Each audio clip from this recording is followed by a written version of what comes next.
KPIs. In my experience, a lot of people tasked with building dashboards don't know what KPIs are and how they're used. My goal today is to provide a quick overview on KPIs to help clear up some misconceptions and maybe shed some light on why this sort of thinking is important. Oh, and I'm Jeff, and this is Off the Charts with Jeff.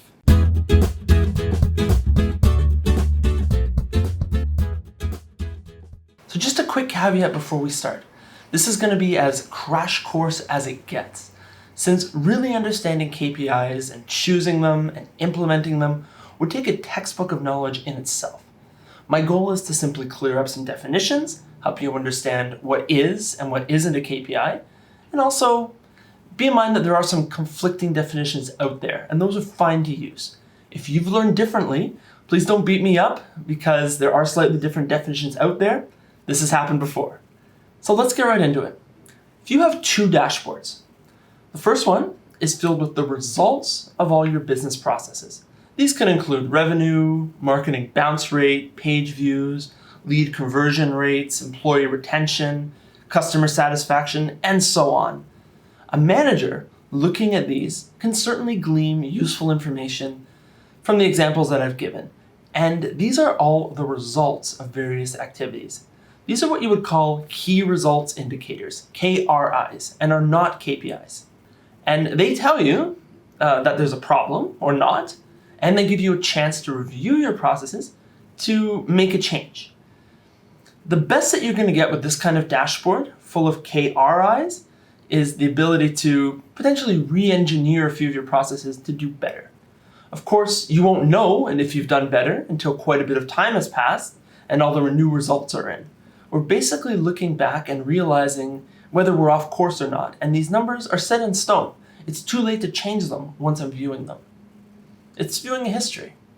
That's what a KRI is, and it's a very useful tool to understand how you've done. But as I said, it's difficult to use as a tool to improve how you're going to do in the future. You may have heard the term leading and lagging indicators.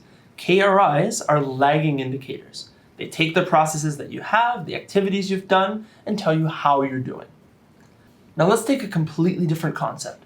On a second dashboard, we'd be looking, instead of the results, the lagging indicators, let's look at the activities that would lead to the results we want.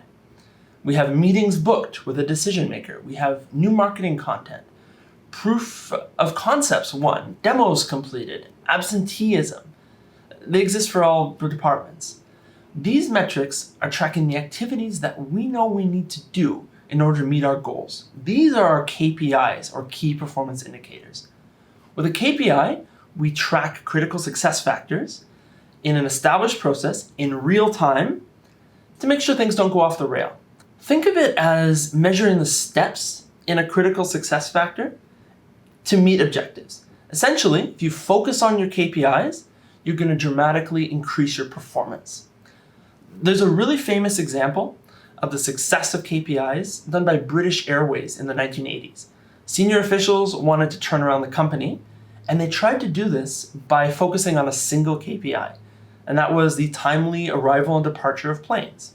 Whenever there was a delay, the ground staff would receive a call from a British Airways official asking for details and corrective action.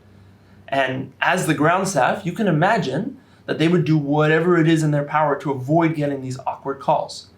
Almost overnight, British Airways had created a reputation for always leaving on time. And the results were across the board. You've got decreased cost, higher customer satisfaction, reduced fuel cost and environmental impact. Fuel cost, by the way, is because they try to burn more fuel to catch up when they're behind. You've also got a positive impact on your staff because they're not dealing with disgruntled passengers, and many more benefits. You can see how a single KPI truly had profound impact in many areas of the organization and even helps meet multiple critical success factors within that company. I found this really cool because it shows that you're hitting everything in kind of one go. Now there's another term out there that will float around called a PI, performance indicator. These are important indicators, but not as important as a KPI. So maybe you have departmental objectives that you're looking at, but the success of that department, while important, doesn't have an effect on the entire organization.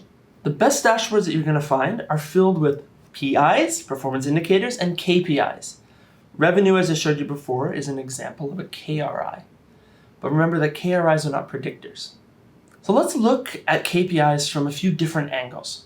First of all, they must be acted upon actively and typically monitored by the CEO or senior management team.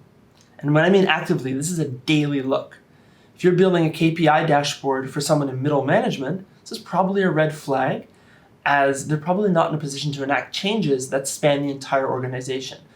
Could be a performance indicator, but it's probably not a key performance indicator. All staff must understand the KPIs and understand the value and corrective action needed. You've also got frequency of analysis, which I alluded to earlier. KPIs are metrics that you should be looking at on a daily basis. Have you ever heard the expression, keep your eyes on the prize? This is exactly what we mean. Now, the number of KPIs. A lot of organizations think it's perfectly acceptable to have maybe 10 KPIs per department with 100 or so throughout the organization. But if you're doing this, there's no way that people have the time or energy to look at all of them. Are they all key? I doubt it. Author David Parmenter writes about the 10-80-10 rule, where you might have 10 KPIs within the company, 80 performance indicators for various departments, and 10 key results indicators. So that's maybe a good way to think about it. So hopefully that gives you a quick crash course on what a KPI is and basically the trifecta of performance indicators, key performance indicators, and results indicators. I know that's a lot of terms. If you do want to learn more, there's a lot of great books on the subject, and there's also our new resource hub, which you might want to check out. This page is full of constantly updated content on all subjects, not just KPIs, but everything to do with dashboards and the theory around it. So a great resource for you to be aware of. That's all for today. Thanks for watching.